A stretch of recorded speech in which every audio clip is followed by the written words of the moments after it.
Bismillahirrahmanirrahim.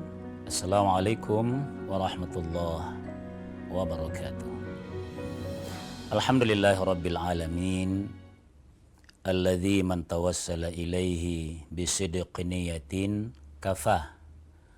Al-qail a'udzu billahi minasyaitonir rajim. Bismillahirrahmanirrahim. Qul hal yastawil ladzina ya'lamuna walladzina la ya'lamun. Wassalatu wassalamu ala asyrafil anbiya'i wal mursalin wa ala alihi wa ashabihi ajma'in, amma ba'd. Kembali kita bersyukur kehadirat Allah Subhanahu wa taala. Kita sehat walafiat.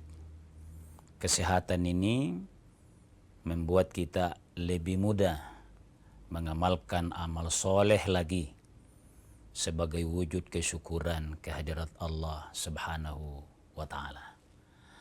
Salawat dan salam atas junjungan kita Nabiullah Muhammad sallallahu alaihi wasallam.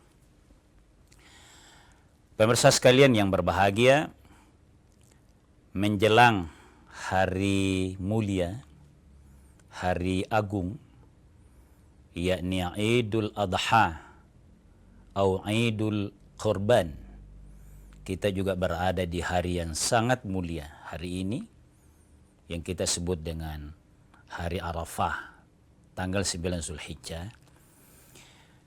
Ada bagusnya, selain kita sudah mengamalkan ibadah di hari ini, yakni puasa Arafah, kita akan menyambut hari yang sangat agung juga, yakni Idul Adha-nya sendiri atau Yaumun Nahar. Oleh karenanya, ada ayat yang saya jadikan muqaddimah tadi. Pada saat Allah bertanya, Qul, sampaikan, hal yastawil ladzina ya'lamuna. Apakah sama orang yang mengetahui walladzina la ya'lamun dibanding orang-orang yang tidak mengetahui? Artinya la yastawiyan. Logika kita berkata pasti tidak sama. Di hari agung esok itu pelaksanaan salat Idul Adha itu ada adabnya. Ada tata caranya. Mahwal adab. Apa itu adab? Adab itu sering diistilahkan fauqal ilmi. Itu lebih di atas daripada ilmu. Maksudnya di sini, setelah orang berilmu, wujud dari ilmu kita baik itu adalah kalau adabnya kita sempurnakan, tata caranya kita sempurnakan, baik beradab dalam lingkungan kemasyarakatan, dari keluarga kecil, di rumah tangga, di RT RW kita, sampai dalam kehidupan sehari-hari. Adabnya kelihatan, akhlaknya nampak. Tapi kalau adab dalam hal ibadah, itu adalah tata cara yang menjamin sampainya rukun dan syaratnya sebuah ibadah, serta sunnah-sunnahnya, sehingga kita merasa enak, yakin dia sah karena terpenuhinya adab-adabnya.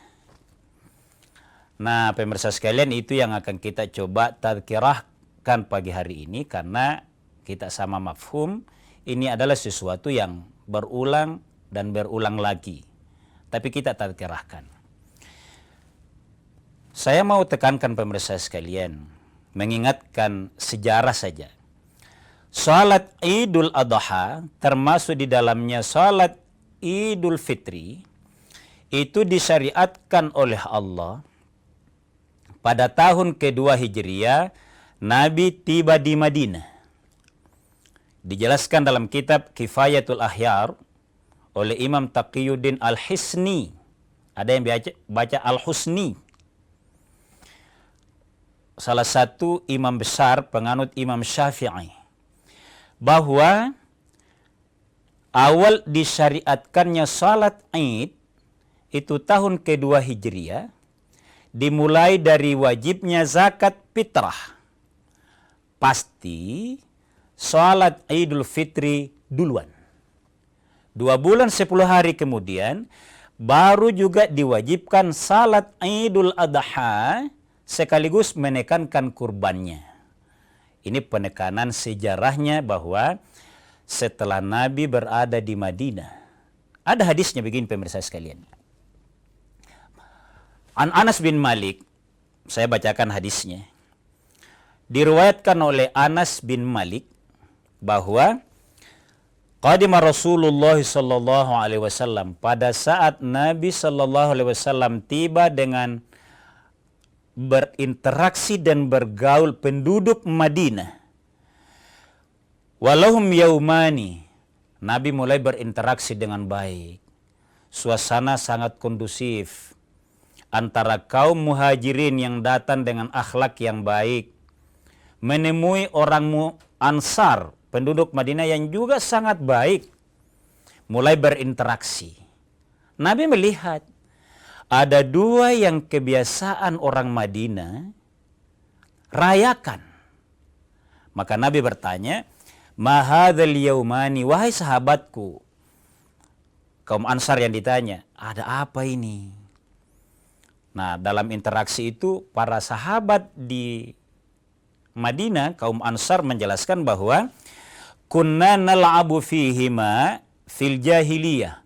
Dulu ini kebiasaan kami wahai Rasul, bergembira pada Idul Fitri. Saat itu belum Idul Fitri namanya. Dan Idul Adha, belum Idul Adha namanya saat itu, tapi hari itu mereka bergembira. Maka Nabi mengatakan, faqala Rasulullah sallallahu alaihi wasallam, innallaha qad abdalakum bihima. Sesungguhnya Allah memilihkan yang terbaik untuk kalian melanjutkan kebiasaan gembira di hari ini, itu bagus. Ini cara Nabi merespon. Tidak langsung mengatakan ini tidak baik, karena ternyata kamu mewarisi masa jahiliyahmu dulu. Nabi tidak. Tapi Nabi menegaskan bahwa Allah memberikan yang terbaik hari ini, dan Idul Adha adalah khairam minhuma yaumul adha wa Idul Fitri. Yakni kita sudah melaksanakan Idul Fitri yang lalu dan esok Idul Adha. Jadi sabda Nabi ini pada saat jelang Idul Adha, sudah beridul Fitri sekali di Madinah. Kita lanjut setelah jeda sejenak.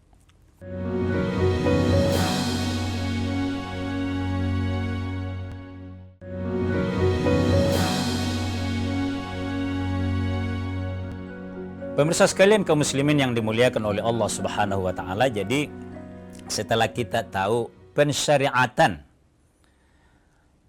Idul Adha dan Idul Fitri itu dari Nabi sallallahu alaihi wasallam, tidak mematahkan kebiasaan bergembira merayakan orang-orang Madinah yang punya warisan dari sebelumnya. Bahkan orang Madinah mengatakan fil jahiliyah, zaman jahiliyah dulu.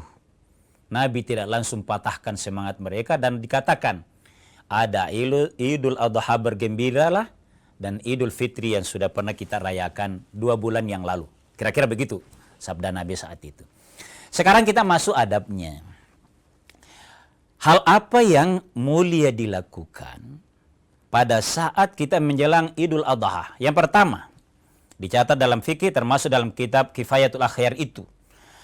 Nanti kita boleh makan setelah ini ya, minimal setelah salat Idul Adha. Ini berbeda dengan Idul Fitri. Kalau Idul Fitri itu dianjurkan makan biar 1, 2, 3 biji kurma dulu atau minimal air putih sebelum salat Idul Fitri. Kalau Idul Adha itu dianjurkan kalau lambat pemotongan, misalnya karena ada panitia, Kita tidak motong sendiri di rumah, apalagi kalau sapi rombongan, jam 11 baru bisa. Lapar orang. Maka dia dianjurkan nanti setelah sholat Id baru makan. Ini ada maknanya. Punya makna dan ini dilakukan oleh Nabi sallallahu alaihi wasallam. Diriwayatkan oleh Ibnu Rus bahwa ajma'u annahu yustahabbu. Sepakat para ulama bahwa ayyuftara fi Aidil Fitri fil ghudwi ilal musalla. Pagi-pagi makan dulu sebelum sampai ke tempat salat, baik masjid maupun lapangan. Wa alla yuftira yaumul adha illa ba'da salah atau illa ba'dal insirafi minas salah. Tapi kalau Idul Adha tidak dianjurkan makan dan minum dulu, minimal sekali setelah selesai sholat Idul Adha-nya. Bahkan kalau bisa, yang mampu, apalagi kalau yang kecil, kambing misalnya, potong cepat. Lalu itu yang dimakan sama-sama. Tapi kan kita umumnya mewakilkan ke masjid di mana ada panitianya agar terjalin silaturahim. Itu yang pertama. Yang kedua, adabnya adalah, ini sudah sangat biasa. Sangat dianjurkan mandi sebelum sholat Id. Ya memang. Bagaimana bisa bergembira kalau tidak dalam keadaan pres? Bahkan dilanjutkan dalam hal ini adalah menggunakan wewangian. Itu simbol gembiranya. Ini betul-betul pengulangan karena ini sudah mafhum di kita sekalian. Diriwayatkan Anna Ibnu Umar radhiyallahu anhuma kana yaghsilu yaumal fitri wa yaumal adha. Sahabat Nabi Umar bin Khattab dan anaknya itu melaksanakan mandi karena dia mengikuti Nabi sallallahu alaihi wasallam.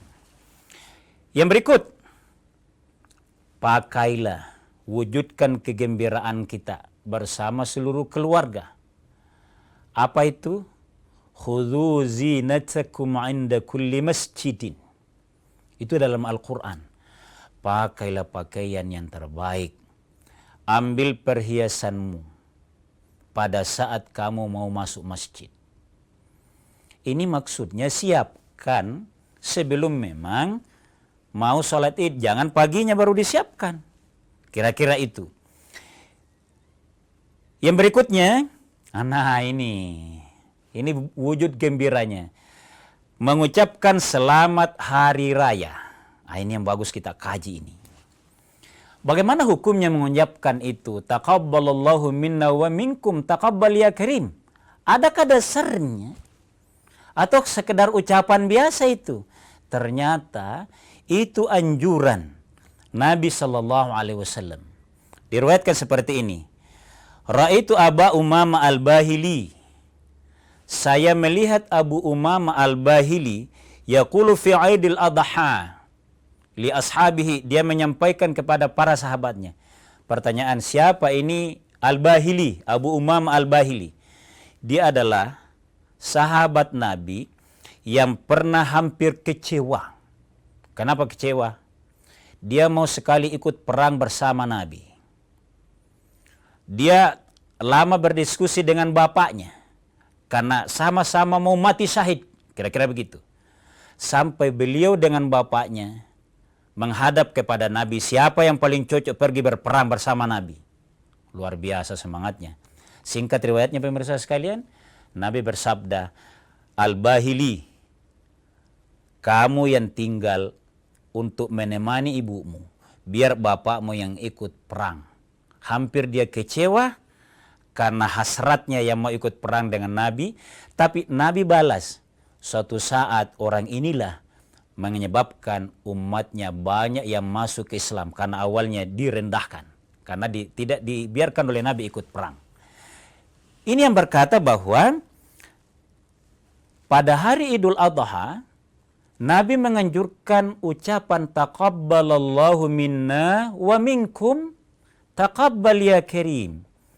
Ya Allah, salat Id kita hari ini, puasa Arafah kita kemarin di 9 Zulhijjah, puasa tarwiyah kita di 8 Zulhijjah, taqabbalallahu minna wa minkum. Semoga amal kami, amal kita semua diterima oleh Allah Subhanahu wa taala. Taqabbal ya Karim. Kenapa ini? Karena bergembira adalah perintah yang sunnah, maka harus diwujudkan. Di hari gembira seperti itu, kita tidak hanya bergembira karena adanya makanan, karena memotongnya kurban, tapi memang wujudkan, seluruhnya sempurnakan. Pakaian baru, gembirakan keluarga, ucapkan kepada sesama, karena wujud dari Idul Kurban itu sampai berbagi itu wujud kesyukuran kepada Allah Subhanahu wa taala dari rezeki yang dianugerahkannya kepada kita sekalian. Jadi ternyata ucapan taqabbalallahu minna wa minkum itu, taqabbal ya Karim, yang biasa diterjemahkan mohon maaf lahir dan batin. Amin itu. Ini ada dasarnya dari agama kita. Oleh karenanya, tinggal mengucapkannya itu kita bukan sekedar formil. Fahami maknanya, ya Allah, Anda sudah berbuat yang bagus. Kita sama-sama saling support. Kita serahkan kepada Allah, ya Allah, terima amalan kami, ya Allah, dan rahmati kami semuanya. Kita lanjut setelah jeda sejenak.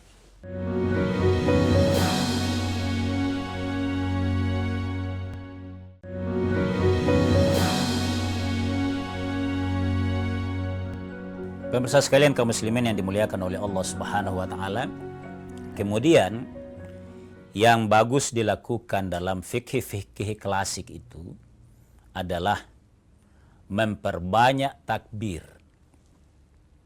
Ayo, ini tidak ada perbedaan antara yang dewasa dengan yang muda.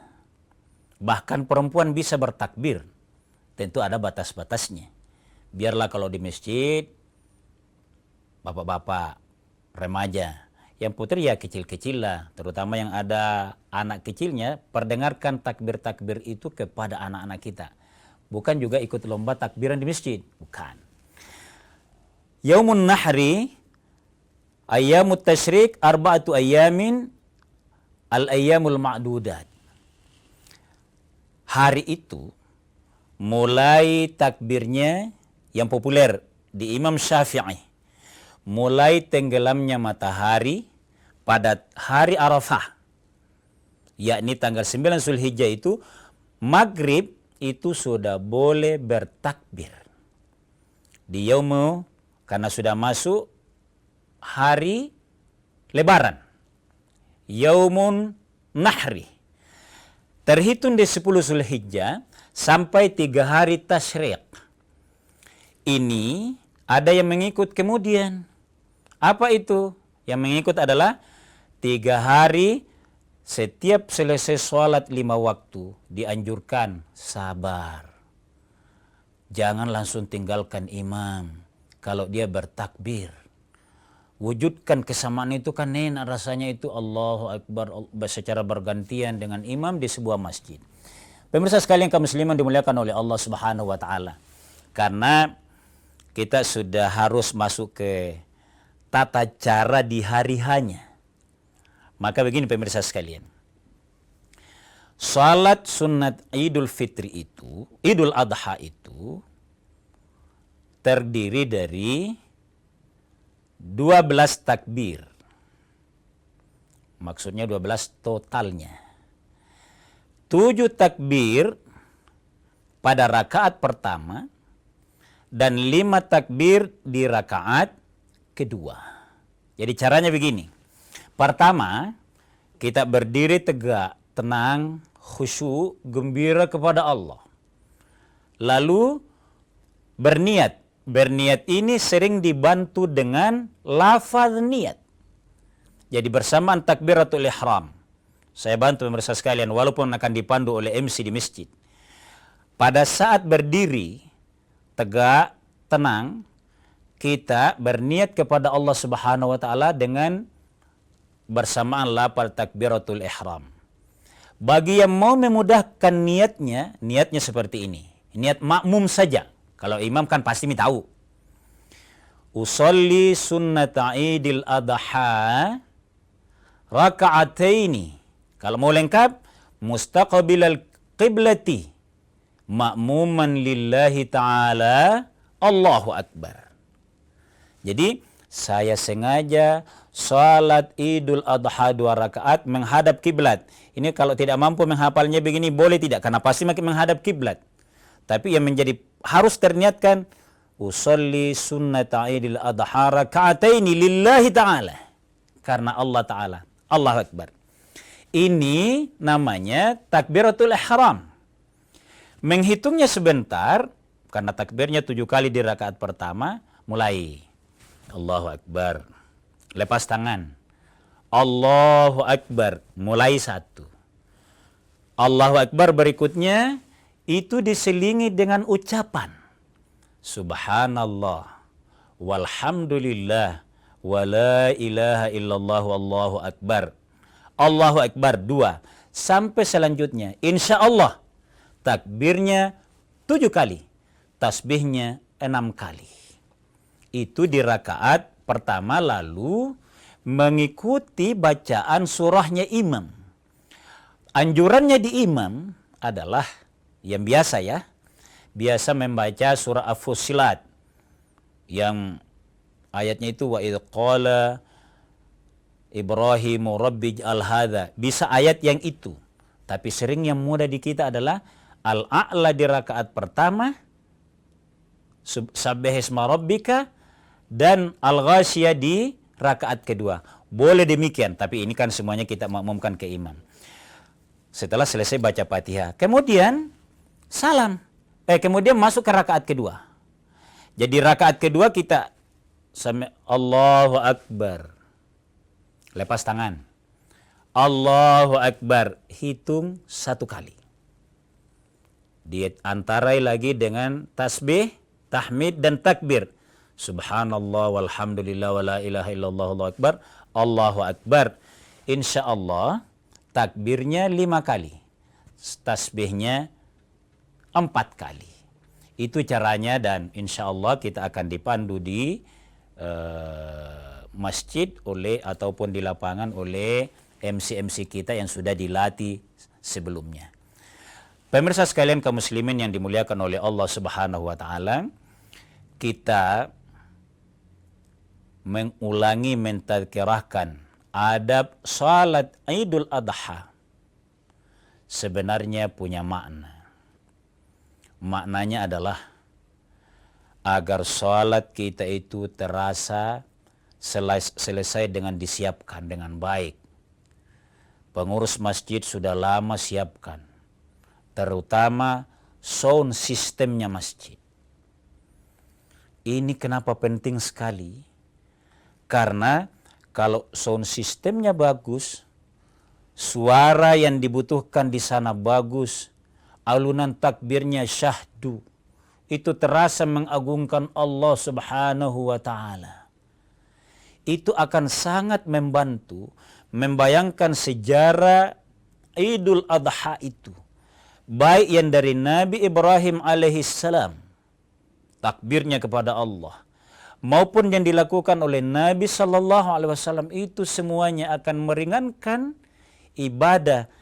Perjuangan kita akan mengumpul kurban itu tidak terlalu mudah. Masih banyak keluarga yang hitung-hitung. Bahkan biasa ada yang bertanya, boleh ndak arisan? Begitu maunya. Tapi kalau disiapkan dengan baik, panitia masjid, takmir masjid mengatur dengan baik, atau di lapangan dengan baik, publikasinya dengan baik, ditambah pilihan imam yang hafidh Quran, ditambah dengan khatib yang juga bagus tajwidnya, penguasaan materinya mudah-mudahan fasih, dan sangat dianjurkan para khatib temanya mungkin banyak variasinya, tapi dia mengarah kepada keutamaan berkurban kepada Allah Subhanahu wa taala yang melahirkan sebuah komitmen. sebuah keberanian untuk berkurban yang menegaskan bahwa hamba Allah yang mau berkurban untuk sesamanya, Allah yang memudahkan hidupnya. Di situ intinya. Ini sebabnya adab-adab salat Idul Adha harus sangat kita siapkan secara baik, baik organisasinya di lapangan atau di masjid, di musola, di surah dan dimanapun, maupun secara pribadi dilakukan dengan semaksimal mungkin. Semoga rahmat Allah kepada kita. Idul Kurban itu kita dapatkan maknanya. Terbatas, taqabbalallahu minna wa minkum taqabbal ya karim. Mohon maaf atas segala kekurangan. Wassalamualaikum warahmatullahi wabarakatuh.